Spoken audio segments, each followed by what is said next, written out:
सभी को नमस्कार। मेरा नाम नितिन जैन।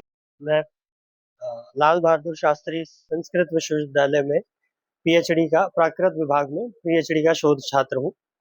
और आज हम पुनः जानेंगे सिंधु लिपि के बारे में, जिसको हमने पहले सरस्वती लिपि के बारे में भी जाना। इनका दूसरा नाम सरस्वती लिपि है और इसको सिंधु लिपि भी कहा जाता है, क्योंकि यह सिंधु घाटी के आसपास यह सभ्यता डेवलप हुई थी, तो इसीलिए इसका नाम सिंधु लिपि दिया गया। और ये मूलतः भारत के आसपास विकसित हुई और भारत की सबसे प्राचीन, जिसका कि अगर हम जाएं इतिहास में जाएं तो ईसा पूर्व 3000 साल से पूर्व प्राचीन ये मानी जाती है। और सब विश्व की वन ऑफ दी सबसे प्राचीन लिपि में सिंधु लिपि को लिया गया है।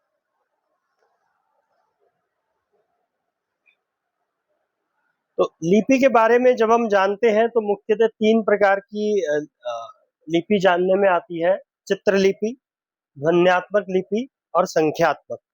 और इसमें सिंधु लिपि में तीनों प्रकार के तथ्य पाए जाते हैं।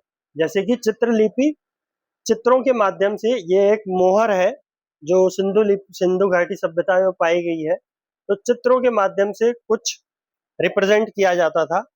और फिर ध्वन्यात्मक में अगर जाएं तो कुछ ऐसे चिन्ह पाए गए जो किसी ध्वनि को रिप्रेजेंट करते हैं।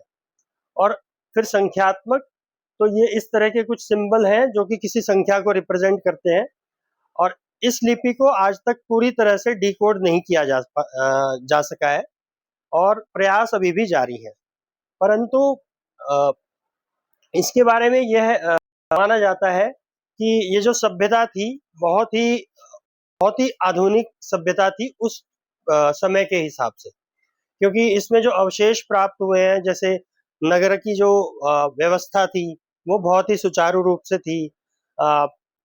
जो पानी के भंडारण की जो सुविधा थी वो बहुत ही थी उस समय के हिसाब से। नाली की व्यवस्थाएं, सीवर मैनेजमेंट, इसका माना जाता है कि वन ऑफ द बेस्ट था समय के हिसाब से।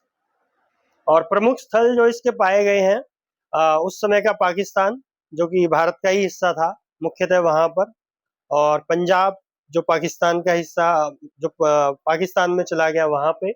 और भारत में जो प्रमुख स्थल पाए गए हैं वो मुख्यतः गुजरात।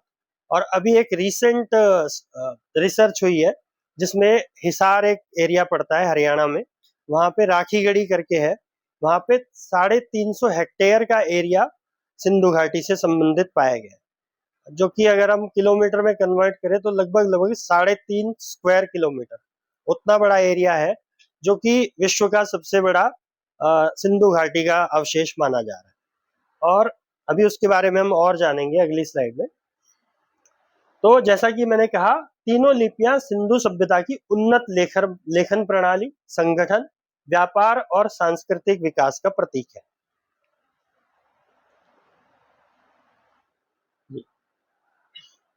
इसमें बहुत ही संक्षिप्त लेखन पद्धति पाई गई है और जितने करेक्टर का सिंबल प्राप्त हुए हैं बहुत छोटे छोटे हैं, 2 से 5 सिंबल, जो कि इसको डिकोड करने में एक बहुत बाधा है। अगर बड़े हमको सिंबल प्राप्त होते हैं तो उनको क्रॉस रेफरेंस करना आसान है, उसको डिकोड कर पाना आसान है, क्योंकि संख्या छोटी है। बट प्रयास अभी भी जारी है। लेटेस्ट जो रिसर्च है उसमें फोकस यही है कि कुछ बड़े सिंबल प्राप्त हो जिनको डिकोड करना थोड़ा आसान हो, और इस तरह के सिंबल इसमें यूज होते हैं। ये एक बहुत ही प्रमुख इसमें सिंधु लिपि में मोहर प्राप्त होती है, जिसमें कि इस प्रकार का एक जानवर है जो कि एक कह सकते हैं कि कुछ वैदिक शक्ति से संबंधित है, और ऐसा माना जाता था इसकी शायद वो लोग पूजा भी करते थे।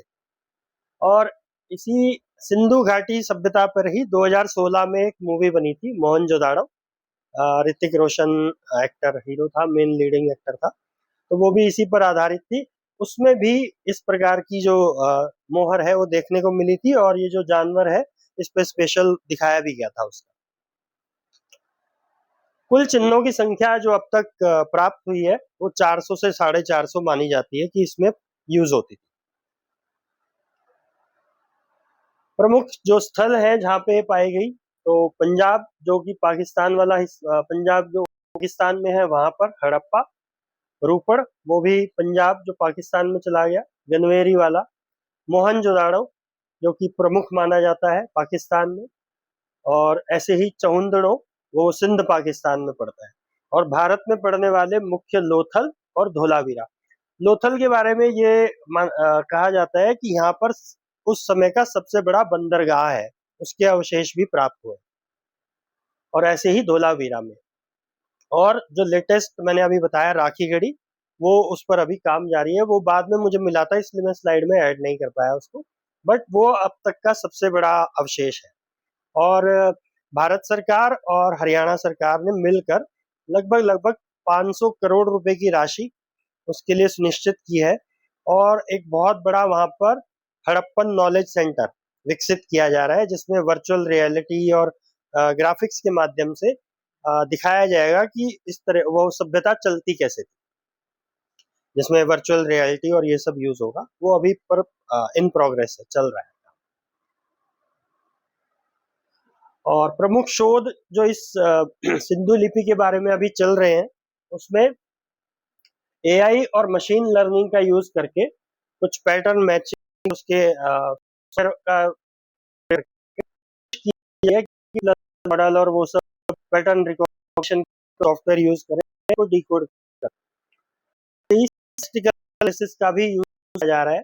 और आर्कियोलॉजिकल ऑफ इंडिया की एक 2025 कॉन्फ्रेंस हुई, और उसमें उन्होंने नई टेक्नोलॉजी का यूज करके डिकोड करने की कोशिश की है। और जैसा कि इसमें आया, जो नई खुदाइयां हो रही हैं उसमें राखीगढ़ी हमको मिला है, जो कि सबसे बड़ा क्षेत्र है। और इसी में 2025 में तमिलनाडु सरकार ने प्रोत्साहन के स्वरूप ऐसी डिक्लेरेशन दी कि जो भी इसको डिकोड करेगा $1 मिलियन का उन्होंने इनाम घोषित किया था, जो अगर कन्वर्ट करें तो लगभग 8 करोड़ रुपए भारतीय मुद्रा में बैठते हैं। बट क्योंकि अब 2026 में सरकार चेंज हो चुकी है, तो वो कितना होल्ड करता है वो देखने का विषय है।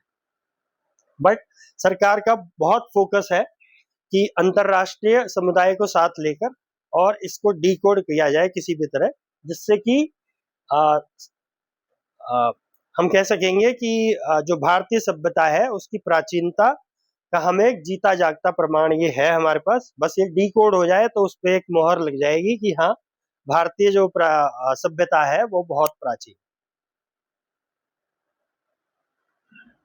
और अंत में हमने देखा कि सिंधु घाटी सिंधु लिपि किस प्रकार से क्या क्या उसमें जो मोहरे हैं और जो सिंबल हैं वो प्राप्त होते हैं, और मानव सभ्यता की एक रहस्यमयी पहेलियों में से एक है, और उसका हम अभी भी आंसर खोजने की कोशिश है।